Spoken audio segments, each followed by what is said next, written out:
just a mini update or rant or whatever, guys. Yung MyD, parang mas okay yung mga may bolang may F personally para sa akin. Kahit pag umabot ng 595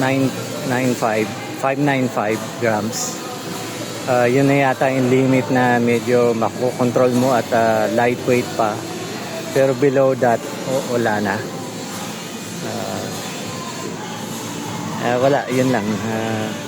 Isipan ko lang na mag-update para sa mga kung ganun din ba mga experience nyo.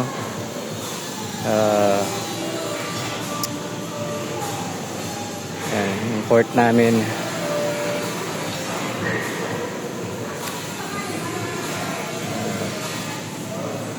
kakatapos lang mag-workout. Yan, may ginagawang parang tarpaulin. Anyways, pag dinimolish to, guys, talagang medyo mahirapan lang na mag vlog o review kasi malalayo na talaga siguro yung mga kailangan mapuntahan kong port. Ayan. Sana hindi project nila Diskaya. Okay. Okay guys, peace.